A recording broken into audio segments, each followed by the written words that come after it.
红色的意思就是国人不宜前往。如果国人在大邱以及在庆尚的地区，应该要立刻离开。关心哦。那韩国的话，我们昨天晚上的时候也是把它整个韩国目前现在全境是橙色的哦，橙色的。那这个我们的这个指挥这个中心也是把韩国已经提升到第3级最高等级的 warming， 就是这个要提醒国人呢。这个是在沉浸的时候要自己要检讨是不是有必要到这个韩国去旅行。那特别针对这个因为韩国他们自己也就这个大邱这个广域市，还有这个庆北道的青玉郡呢，他们自己也是把它调成了最高等级的严重的这个等级。因此呢，针对这2个地区，就是大邱这个广域跟这个庆尚的这个北域道。我们这2区也是已经提升为红色，红色的意思就是国人不宜前往。如果国人在大邱以及在庆尚的地区，应该要立刻离开。所以这个是我们对于整个目前韩国因应它的一个新型冠状病毒爆发的一个情形，以及当地疫情快速的一个蔓延。我们昨天已经做了一个全面性的调整，也是配合指挥中心，他们也是提升到最高警戒的第3级的一个警告，这情况相当的这个严峻。这是韩国的部分。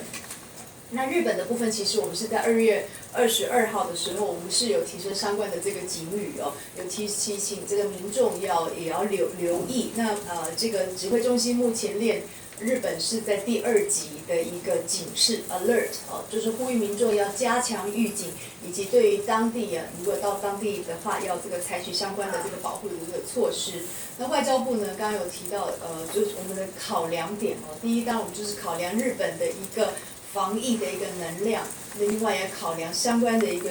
应变处置的能力，还有日本的这个卫生的环境的条件，他们的人口跟他们的国土的一个面积，并且呢也是参考相关美国不论是 CDC 他们的一个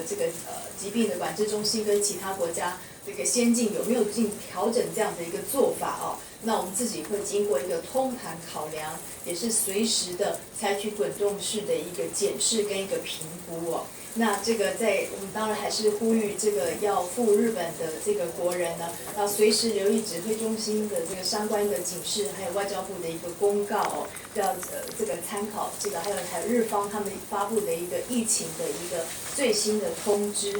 做好行前的相关的这个准备。